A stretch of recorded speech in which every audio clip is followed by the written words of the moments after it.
Welcome, everyone. I'm Jeffrey Goodman, Director of Marketing and Development for the YMCA of Northwest Louisiana. We're here at 318 Latino Studios for Shreveport-Bossier, my city, my community, my home. And we're going to have a fascinating discussion today. Our special guest is Pam Barker. Pam, thanks for being here. Jeffrey, thank you. It's a pleasure to be here. It's great to have you. Well, I'm going to go ahead and tell everyone what we're going to get into today. Pam, you're the principal of Louisiana Key Academy in Shreveport, a tuition-free charter school for dyslexia. Is all that correct? That is correct. Hey, if I get anything wrong, you just I'm an A. Okay. In preparing for today's discussion, I came across two incredible statistics. And if either of these is wrong too, please jump in. The first is that 1 in 5 kids suffer from dyslexia. Yeah. It's on your shirt. People will watch this or hear it. So people who are just hearing it, Pam is wearing the shirt that says 1 in 5. And the other stat is that only about 2% of kids with dyslexia are properly identified in Louisiana. That is exactly correct and alarming. Very. All right, so let's start here today for everyone just with some foundational information. My very first question for you is, what is dyslexia? Dyslexia is a difficulty in reading for a student that or a child that actually has the intellectual ability to be able to do so. And it's really, we break it down to a very simple understanding of an inability to process phonological sounds. It's an difficulty with phonological awareness. So let's break down phonological. Phono means sound, as you know, in your other line of work. So breaking down those sounds and connecting those sounds to letters causes that major difficulty in the ability to bring those words to life and to form words. So give me an example of how someone without dyslexia may process a sound versus maybe how someone with dyslexia would process it. Well, and it is exactly a processing issue, and it's not related to intellect. We know that students with dyslexia have average, most often above average, but it is a different processing part of the brain. You're just using a different pathway in the brain.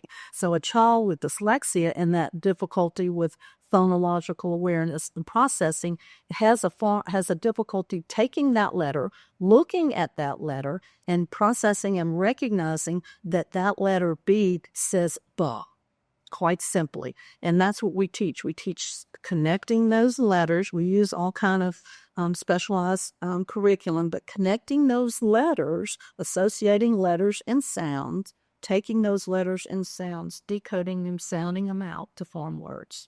Okay. That's kind of the simplest. No, and that's what I want. And I think most people who haven't had to deal directly or indirectly with dyslexia know the word, but that's about the extent of their knowledge and understanding. Sure. And we've done so much in the past few years. Congress passed a formal definition similar to what I just described, a little bit more elaborate. But we're bringing that awareness and understanding more formally to the public so that we can talk about it in simple terms like that, because there are lots of myths and misconceptions. And it's so important. Well, for parents listening today, talk to me about what some early indicators are that a child may suffer from dyslexia. And some of the most early are just that inability to even remember and recite nursery rhymes, because again, it's not that pathway of processing that a typical child would be able to do. So we learn early identification of learning those nursery rhymes, reciting them, even beginning to form letters and sounds correctly when they speak. So it's not sometimes very alerting that it's significant, but it's in small segments that they're just not sounding out those letters and words, because we know those sounds and letters are the beginning of the formation of speaking. So sometimes call it a delay in speech. One of the myths is that in early years they're writing their letters and numbers back, but that is a myth. Only a small percentage of children in their beginning early grades, kindergarten, pre-K, are writing those letters or numbers backwards. So, but we know that they have a difficulty forming the letters in the writing process in order to sound those letters and recognize those letters and words. And so age-wise, when should what's kind of the earliest age that I could potentially start to detect my child potentially may suffer from dyslexia? And I guess I'll stop there. And we're learning so much more about that. And we, and my background in special ed for years, we waited until third or fourth grade to begin to identify a child with dyslexia. We know now there's scientific evidence we can prove that children as late as at the end of kindergarten, and that late year of kindergarten, begin to show signs of dyslexia. And we can formally assess and evaluate that child at the end of kindergarten and formally identify them with dyslexia. So we're talking about maybe ages 3, 4, 5. No, more so in the latter part of kindergarten, 5 to 6. Okay. But we know that we can formally identify them and identifying them. And Jeffrey, the most important part of that fact is that the earlier we can identify them and get them the specialized program and services, they don't have to continue to struggle like we're seeing kids now that are not identified in third or fourth grade. If they had struggled through kindergarten, they're struggling in first grade and second, all the way sometimes into third or fourth. And we know, I have many friends that have dyslexia and weren't identified until later, some even as late as college. Wow. All right. So kind of, I want you to walk me through some things. So once a parent feels that one of their kids might be dyslexic, what are the next steps they should take to ensure that is a proper assessment, and B, to consider entering their child into the Louisiana Key Academy? Well, in the public school system, very recently, and I will give Dr. Kay Brumley and our Louisiana Department of Ed and our Bessie credit, they have required a formalized assessment in all public schools across Louisiana to be done at the end of kindergarten. And that particular assessment at that point identifies what we call characteristics of dyslexia. And as I've been saying, that inability to connect those letters and those sounds together to begin to formulate words. And so what we hope and what... Let me stop you there one sec, just make sure I understand this correctly. So what you're saying is now with Superintendent Brumley and the Bessie, every single Louisiana public age student at the end of kindergarten is somewhat screened for dyslexia. It is a requirement. They are screened. It's done through the kindergarten and the classroom with the kindergarten teacher. And it's assessment that will identify, as I said, the characteristics of dyslexia.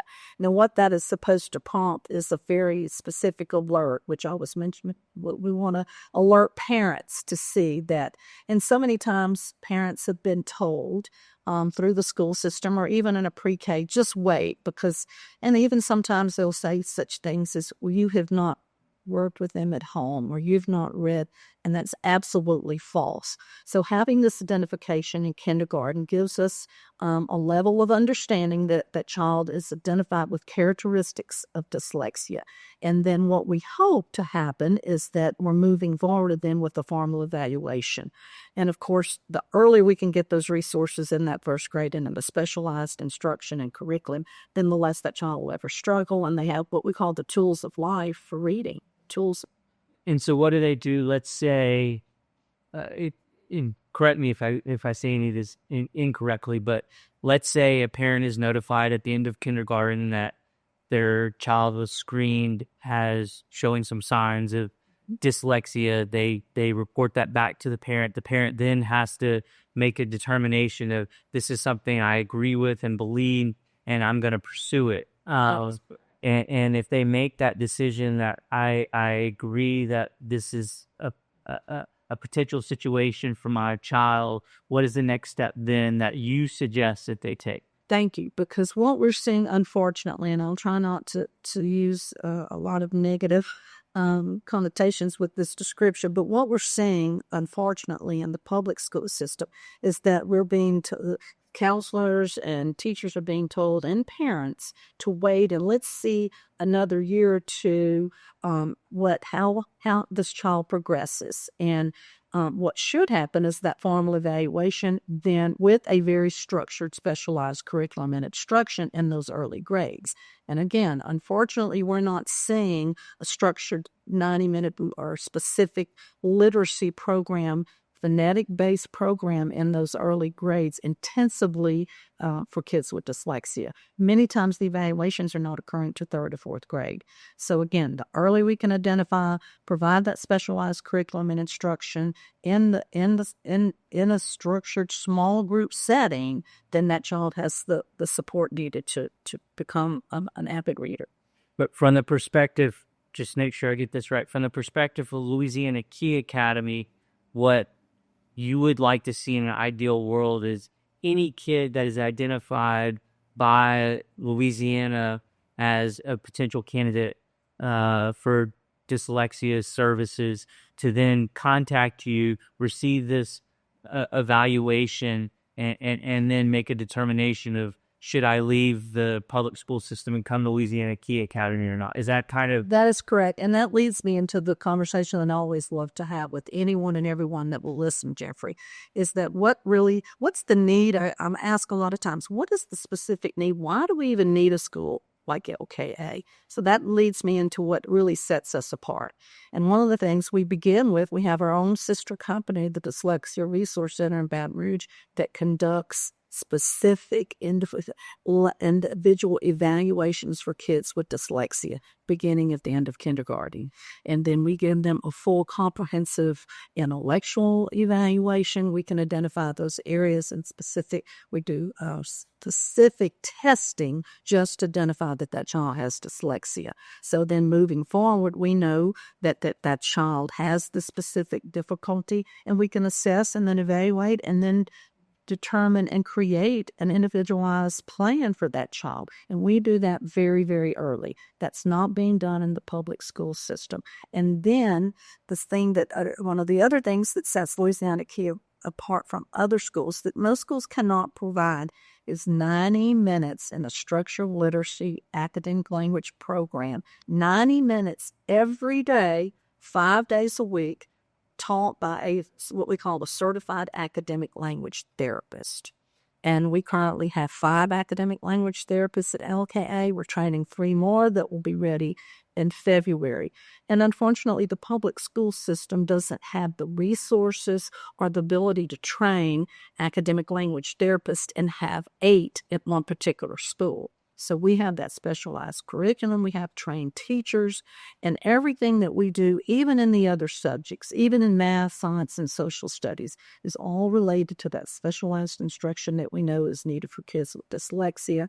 That's the whole goal is to build all reading fluency.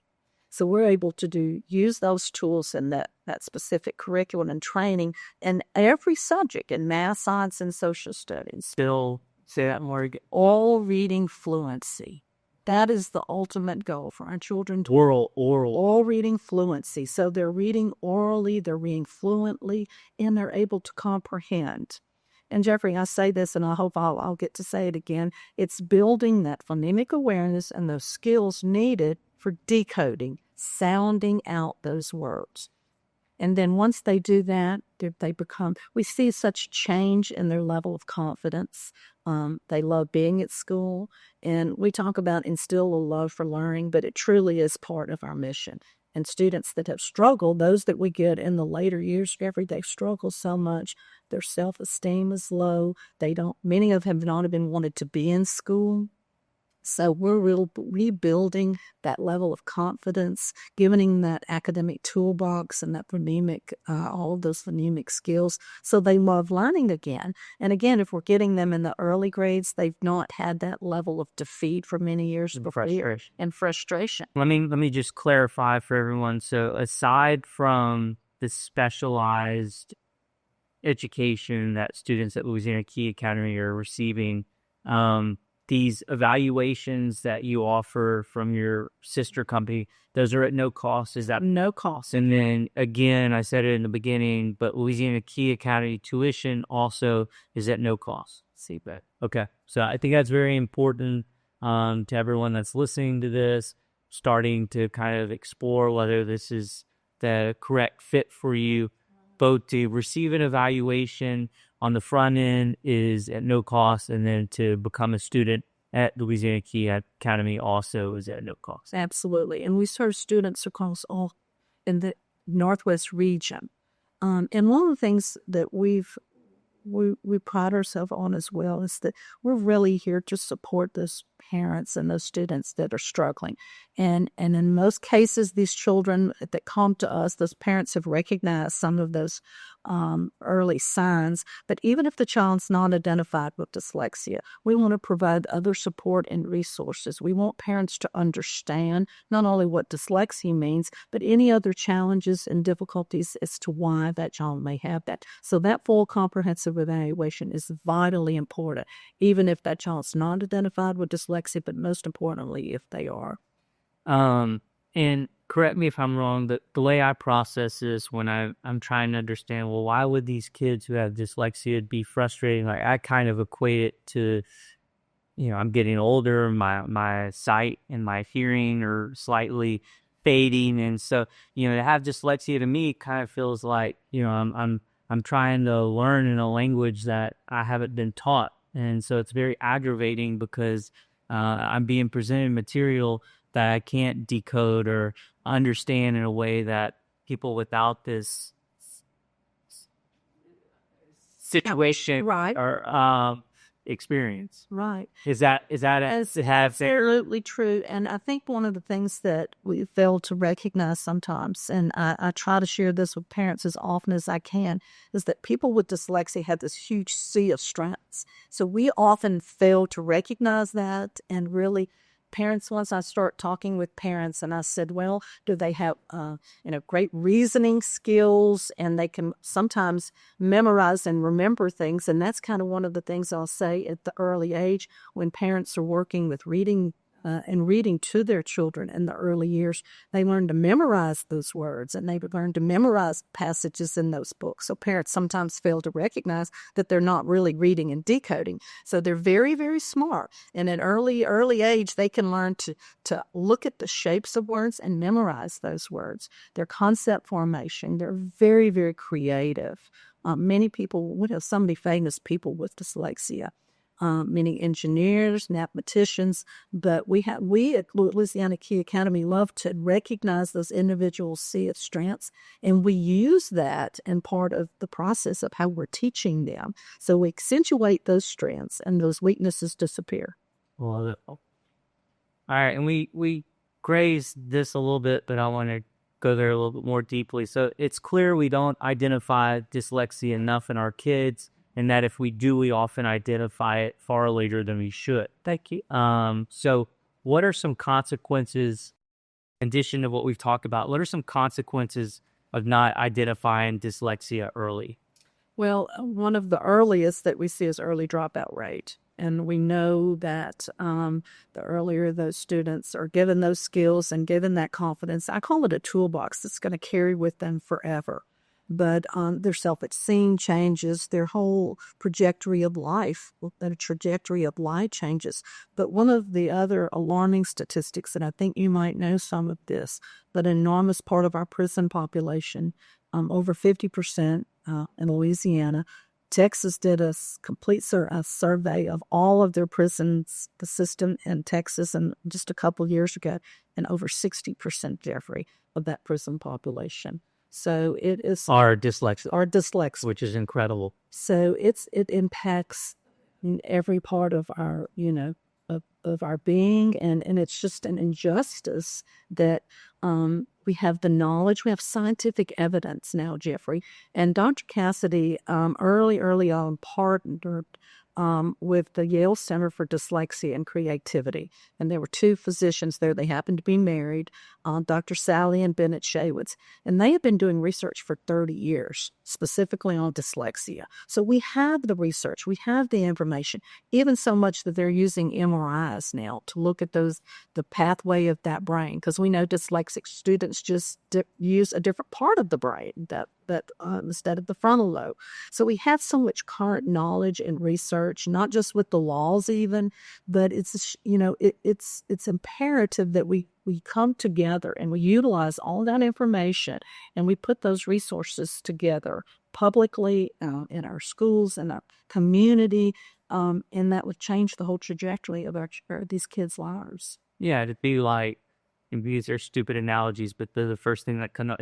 It'd be like, we know all this information about seatbelts, but let's just not use them. Or we know all this information about sunscreen, but let's just not use it. So, or not use them till we get older. No, we use them at an early age. So we have all this information now about dyslexia. We didn't always have it, but we have it now. It's this weapon, this awareness that we now have is this weapon that arms us with knowledge to now recognize what's happening with a huge part of our population and to put them on the path far sooner than we ever did, or put them on the right path when we weren't doing that for a long time beforehand. Absolutely. And that's part of the myths and misconceptions that I share a lot of times when I'm talking with parents, because so many of them come to me.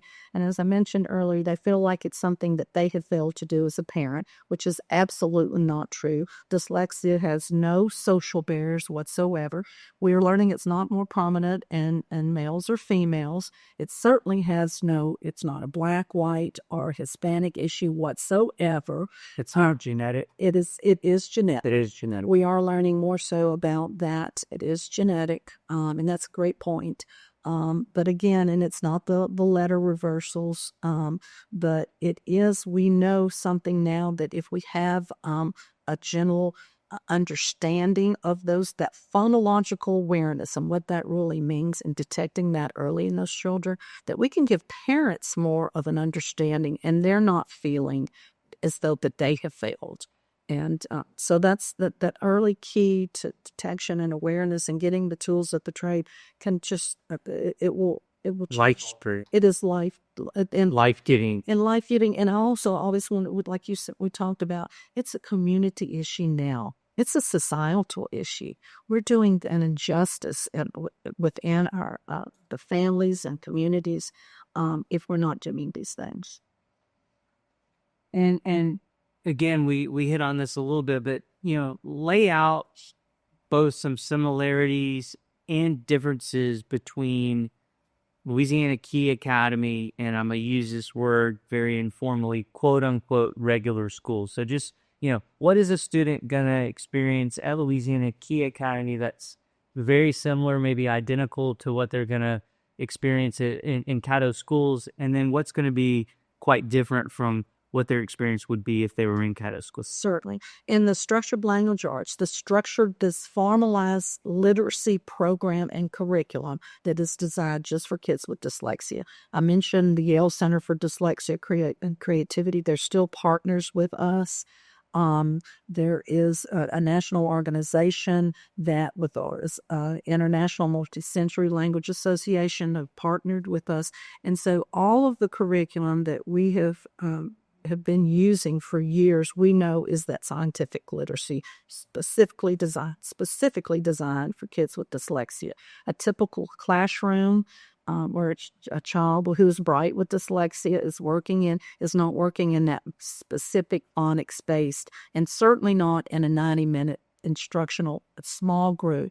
Big issue. A certified academic language therapist. We've spent, and this particular is a 2-year training program that is very intensive. Our teachers go through this very structured components of delivery and how how that process works within the formation and intellectual processing. So we know we call it buckets. We have a 90-minute, that 30-minute bucket at the beginning is phonological foundation, sounding out the ways. I brought a little cheat sheet today, but in the early years, we're sounding out, naming the letters, sounding out the letters, matching the letters, combining those sounds and letters, and then beginning to decode and use that to identify words. So is every single student at Louisiana Key Academy, every single student has been diagnosed with dyslexia? Thank you for reminding me. Every student there has been diagnosed with dyslexia.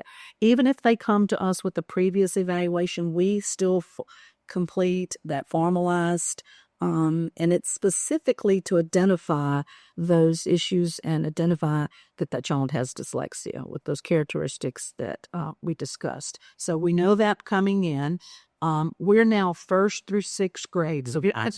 So we can take students in the beginning of 1st grade, formalize what I was talking about, that first bucket, that 30 minutes of foundational skills.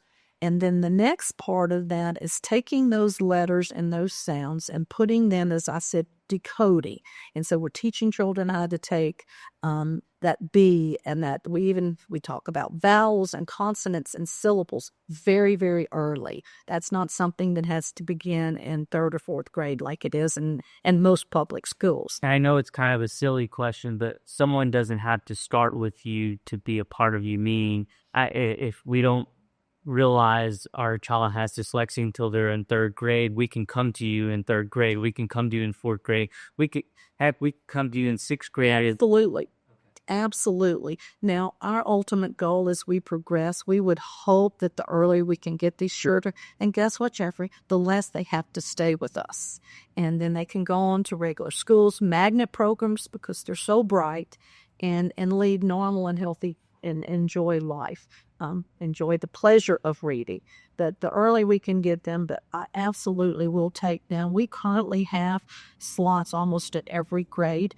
Obviously, our upper grades have larger numbers. That because we know in the public school system in the years past, they identify in later years. So we're growing and hoping that our 1st and 2nd, 3rd grade, those early years, the earlier we can get them, the more students we can put in our program in those early grades.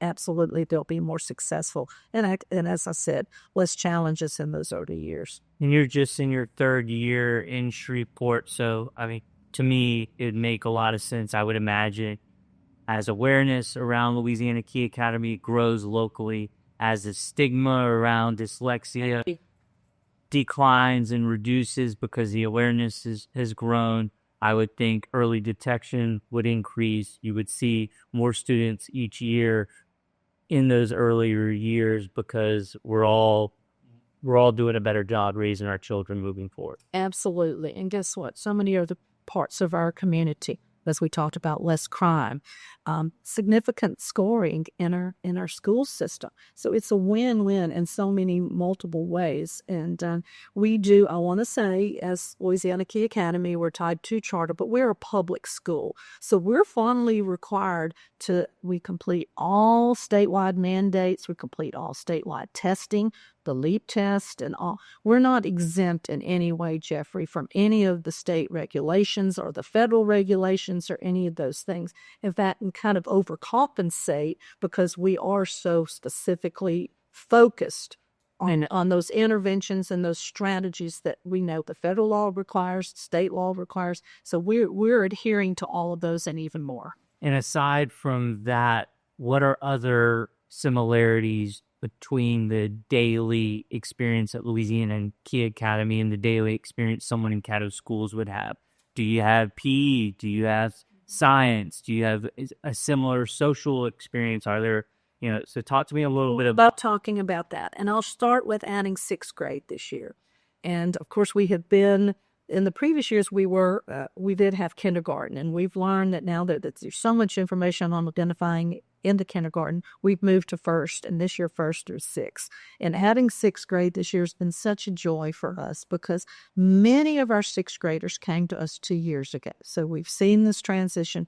We've seen the enormous growth. I took a photo yesterday of one of my sixth graders at recess. So they have a real social recess.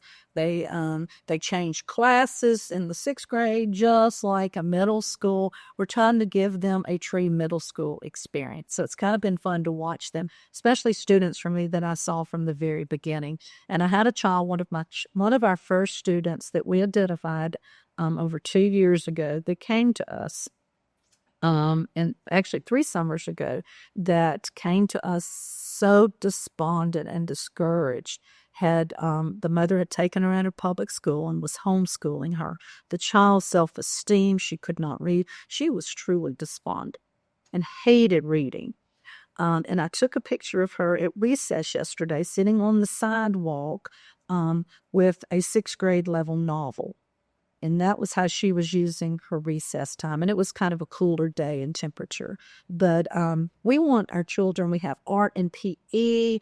We do all kind of great activities. We're part of Art Break. We want to ensure that they have a whole multitude of all of those resources available. We use that sea of strengths, that level of creativity. We have creativity even in math and science and project-based activities. They're doing coding and all of those advanced skills that children love to do.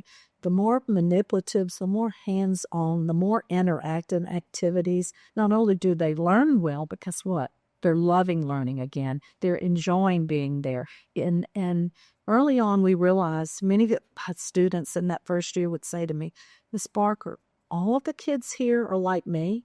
Because kids with dyslexia realize that they learn differently, certainly, and it's great for them to recognize that and understand that's their superpower. That's not a difficulty, and it's certainly not disability. So you can overcome dyslexia. As we said, it's hereditary. You really don't outgrow it, but we want these children in our particular program to just feel like I tell them all the time, they're brilliant, because they really are smart. And we talk about their sea of strengths. They understand that they have this particular skill set, that they have this particular instructional method and model that we have to follow. But as they have done so in the years, they've realized how much those little tools are and how well they've then begun to read. And they recognize that toolbox, and they know that toolbox is going to be with them. Decoding, I had a 6th grade child tell me the other day, because one of the things we do in decoding is sounding out and counting with our fingers the letters and using, at. That's a simple way. But he said, Miss Barker, I don't have to decode with my fingers anymore. So they're recognizing that using those tools have been so transformative, but it's just an innate part of how they read and learn now. It has become innate.